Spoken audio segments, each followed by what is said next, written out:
Bonjour à tous.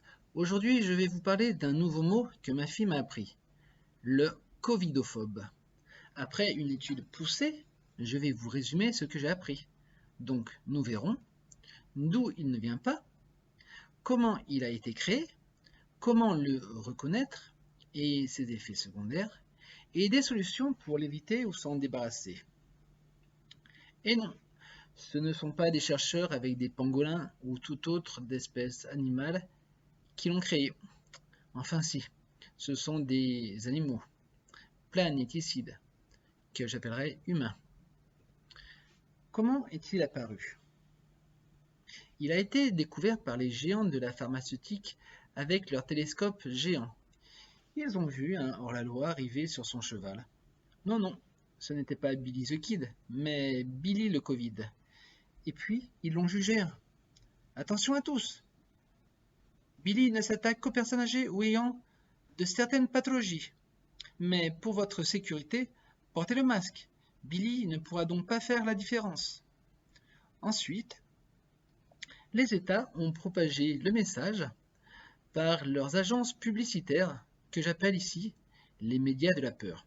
Oui, oui, vous les connaissez. Ils passent à la télé tous les jours vers midi et 19h. Ils ne parlent que de la peur et de la terreur. Dans leurs actualités, ils ne font jamais mention du grand nombre de personnes qui a survécu ou guéri à Billy. Et certaines personnes, les plus sensibles psychologiquement, ont développé cette pathologie face à Billy. Comment les reconnaître? Les personnes infectées, que l'on nomme covidophobes, se mettent du gel hydroalcoolique toutes les 30 secondes sur les mains.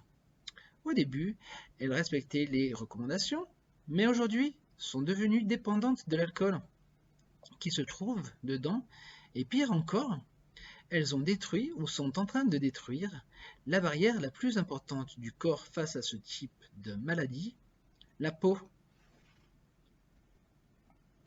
Elles gardent leur masque 24 heures sur 24, qu'elles soient seules à la campagne, dans leur voiture ou sous leur douche. Le risque Billy est permanent. Elles ne le quittent que lorsqu'elles ont des soucis respiratoires ou pulmonaires, car elles respirent les gaz d'échappement de leur corps et ce que j'appelle le CO2.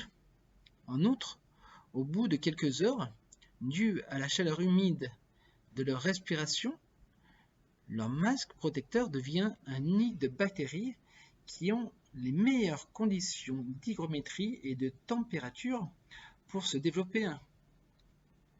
Elles ont également les oreilles qui sont en train de se décoller et elles ne peuvent plus quitter leur masque car des rougeurs d'irritation sont apparues au niveau du nez et au-dessus des pommettes.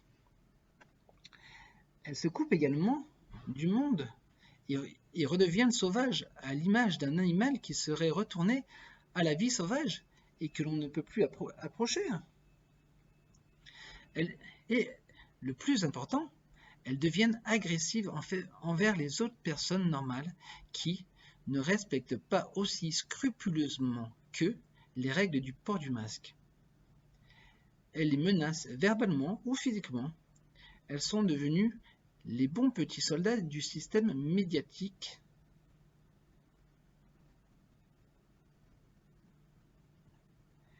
La liste n'est pas exhaustive et sûrement vous connaissez d'autres symptômes. Enfin, pour la dernière partie de cette vidéo, comment revenir à une vie normale?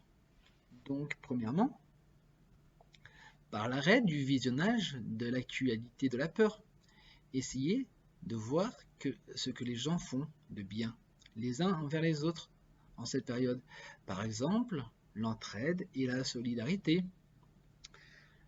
Deuxième point, l'arrêt du gel hydroalcoolique en intraveineuse. Pour ma part, j'ai une solution naturelle d'huiles essentielles sans alcool qui permet de tuer 99% des virus et des bactéries.